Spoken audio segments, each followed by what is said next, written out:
Bom dia, né, a todo mundo aí, dando sequência à nossa série rápida aí por Genebra. É, Reservei esse espaço, esse momento para falar sobre essa catedral, que é a Catedral de São Pedro de Genebra. Ela que tem uma história interessantíssima e que foi construída aí no ano de 1150 até o ano de 1250. Essa igreja que está aberta todos os dias, de 10 da manhã até 17h30, e que desde 1535 é a principal igreja protestante da cidade. A visitação a este local é paga e em torno aí de 7 francos suíços você pode entrar pelos fundos dessa catedral, subir aí 157 degraus e chegar até o sino da Torre Norte, que vai oferecer uma vista panorâmica de 360 graus sobre a cidade. E esse sino, né, que um dos sinos que tem nessa catedral, ele pesa 6 toneladas e foi içado no ano de 1407 ao local. Essa igreja está situada aí no centro histórico e desde os fins do século IV ela pertencia, né, à Igreja Católica e ela chamava Igreja de São Pedro Acorrentado. Até que houve o rompimento, eu vou explicar depois, e o motivo porque ela se tornou uma igreja protestante. Também nessa igreja, né, ela é um templo cívico e onde se realizam juramentos do governo cantonal, que é o Conselho do Estado, já que Genebra é tanto cidade como uma república e também um cantão, que é o Cantão Suíço. Nós vamos adentrar o local. Essa entrada e esse primeiro andar da igreja, ele não é cobrado, é de livre acesso. Vamos percorrer também essa primeira parte e depois vamos subir os 157 degraus até o topo. Inclusive, há uma placa aí informando que ela está passando sobre reformas nessa primeira parte aí da igreja. E esses locais históricos, né, tem muitos séculos de construções e sempre tem que fazer uma ou outra reforma para poder preservá-lo. É importante também falar, né, que está aberta a visitação. No subsolo há um sítio arqueológico e depois das campanhas de pesquisas, né, arqueológicas em 1976, novas técnicas mostraram aí um percurso arqueológico que começou lá no século III a.C. e ele termina com a construção da catedral no século XII. Essa catedral que fica também muito perto aí do Museu Internacional da Reforma e do Auditório de Calvino, que era onde João Calvino pregava. A Catedral de São Pedro, né, está intimamente ligada com a história da cidade de Genebra, vista a grande importância da religião na vida social e política. O sino chamado Le Clément, ele doado por Guilherme de Lornay, foi instalado na Torre Norte e teve grande papel na história religiosa e política de Genebra também. O toque desse sino era usado para chamar os fiéis para a oração, louvar a Deus, proteger a cidade, convocar o conselho geral e também servia para expulsar os demônios. Durante ali sua construção, que foi de 1150 a 1250, que teve ali a transição dos estilos românico e o estilo gótico, é possível ver no seu interior esses dois estilos que são capitéis das colunas da igreja. Ela mostra essa transição. O exterior, porém, ele sofreu muitas modificações posteriores, como a construção da Torre Sul, a reforma da Torre Norte e, e o porte neoclássico posterior da construção externa. E um pouco mais da história da cidade e da catedral, que tem intercessão, né, com a importância e intercessão na cidade, o século XVI, ele anuncia uma grande reviravolta na cidade de Genebra. E muito embora a população possa ser considerada seguidora da religião católica à época, os cidadãos possuíam uma mente crítica, um bom nível de educação para o período. E politicamente eles buscavam a independência e se voltavam para os vizinhos suíços em busca de um apoio. E em 1526, em aliança com as cidades de Berna e Friburgo, o Conselho Geral proíbe a entrada do Duque de Savoia na cidade, que era até então sempre recebido com polpa, né, durante as suas visitas.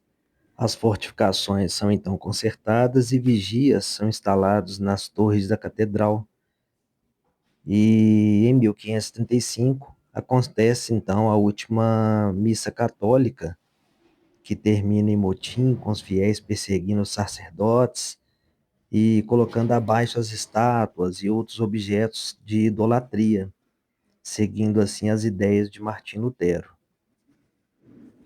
Antes da adoção da Reforma Protestante e dessa revolta, né, as paredes da catedral eram pintadas com cores brilhantes, adornadas com ricas tapeçarias, cálices, castiçais, imagens sacras, e os iconoclastas destroem esses altares, as decorações, e esses órgãos também que tinham à época são quebrados. E esse ponto, né, o dia culminante aí que ocorreu esse episódio, que mudou radicalmente aí a história da catedral, foi no dia 8 de agosto de 1535, quando Guilherme Farel, ele indo de encontro às ordens dos magistrados à época, ele está na porta da igreja fazendo uma pregação sobre a reforma, e tinha uma multidão de pessoas. E na tarde desse mesmo dia, eles entram na igreja, devastam a parte interna dela, e daí então ela passou a ser uma igreja protestante. Com o ingresso adquirido, só passar no código de barra na entrada ao lado, vamos iniciar o percurso desses 157 degraus aí até o topo, conhecendo um pouco desse lugar icônico e desse espaço muito conhecido e muito importante, muito visitado por turistas. Enquanto eu vou subindo lentamente esses degraus, só complementar mais uma parte da história dessa igreja, ela que até então havia sido construída para ter ali o ritual católico, e a reforma, com sua filosofia, né, de austeridade, modifica profundamente o interior desse edifício, esvaziando dos ornamentos e tampando decorações da Idade Média, preservando apenas os vitrais que foram vistos lá no primeiro andar. Havia uma famosa pintura na igreja, que era uma obra do artista Konrad Witz, que foi uma pintura de 1444, com uma representação da Baía de Genebra, tendo como cenário a pesca milagrosa com Cristo, né, e São Pedro. E essa pintura atualmente encontra-se depositada no Museu de Arte e História da cidade.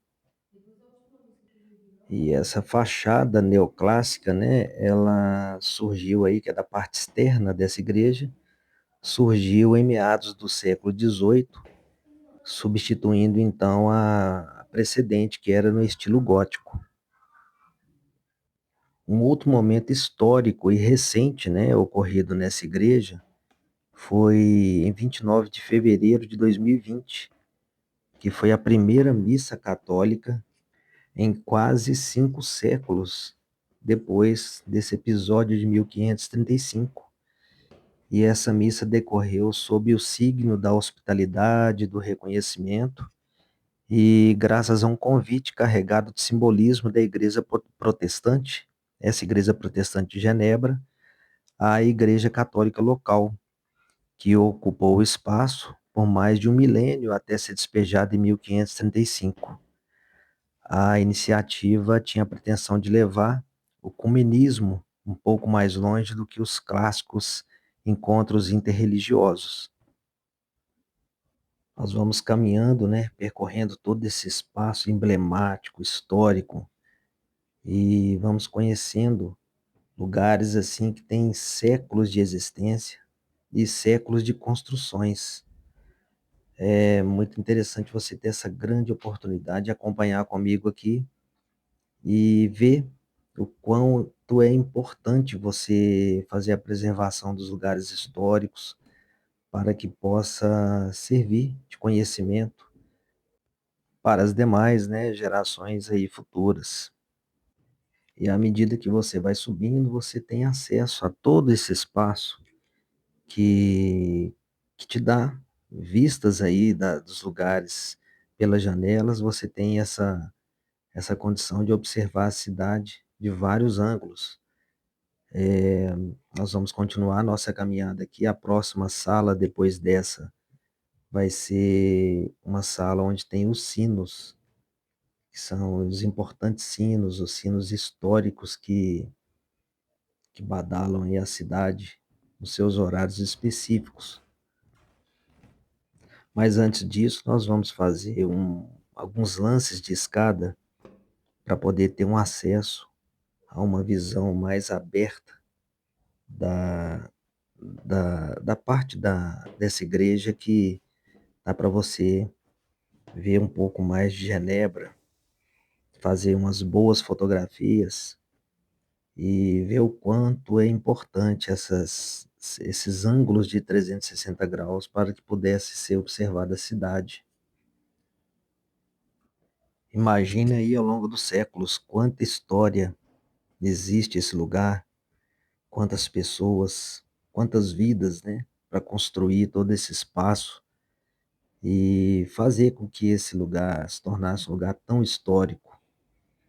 Esses sinos aí que estão todos eles emaranhados a essas madeiras antigas, né, por diversos séculos e aí muito bem preservados, e é muito interessante. E olha que visão da cidade, hoje que está um dia muito agradável, um dia de sol, está um dia frio, né? Nós estamos no inverno aqui, mas está um dia muito agradável, comparado aí com os dias anteriores, que tinha um certo dia mais nublado, com um frio maior.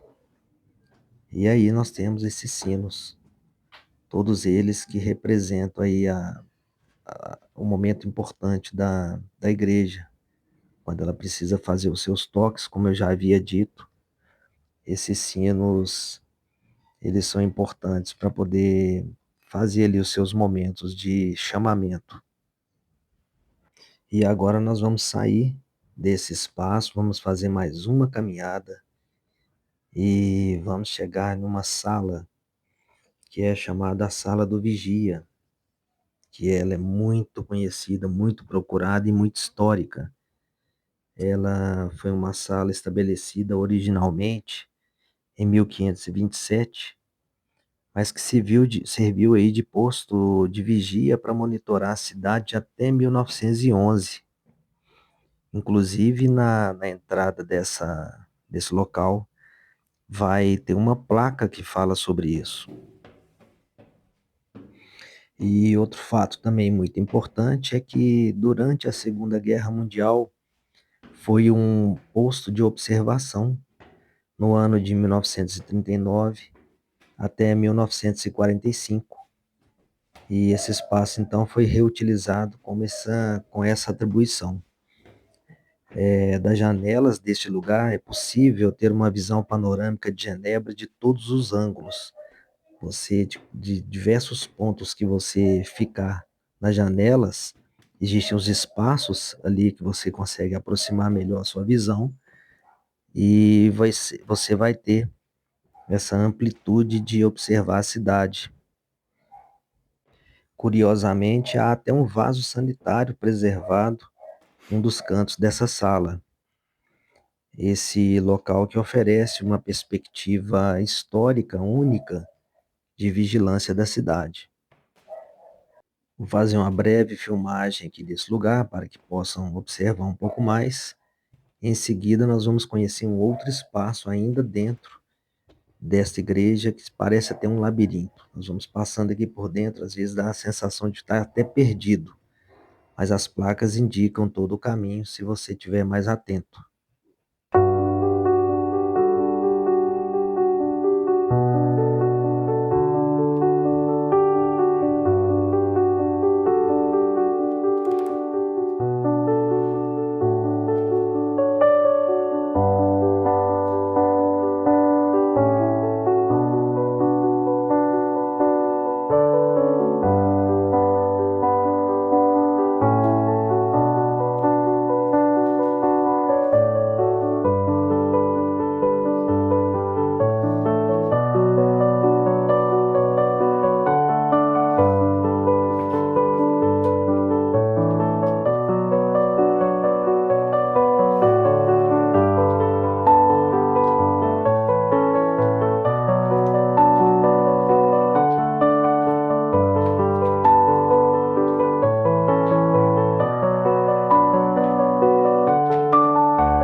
E assim a gente vai descendo as escadas e vai encerrando essa visita a esse majestoso lugar. Fomos abençoados aí porque tinha um dia muito claro, né? Então a visão que nós tivemos do alto da torre, observando a cidade, e pudemos ver também até o Jet d'eau, né? Que está lá no Lago Le Mans. Então foi uma visita muito agradável. Não só a visita a essa igreja, né? Nós estamos aqui encerrando a cidade de Genebra, apenas 2 dias e meio para percorrer tanta coisa, para fazer tantas visitas culturais, conhecer um pouco da cidade, mas valeu muito a pena, né? Tive a oportunidade aí de fazer a visita à Ana Silvia, o Lázaro, que nos recebeu muito bem, e tem muitos anos, né, que não nos víamos. E, de certa forma, conhecer também os seus pequenos, a Valentina, o Benjamin. Mas valeu muito a pena conhecer essa cidade, vale a pena fazer uma programação. E muito embora não esteja aí, como eu já disse, pertencente à zona do euro, mas tranquilamente você pode transacionar aí com o franco suíço e utilizar um cartão internacional de moeda, que também funciona legal aqui em todos os lugares. Grande abraço a todos e até o próximo evento.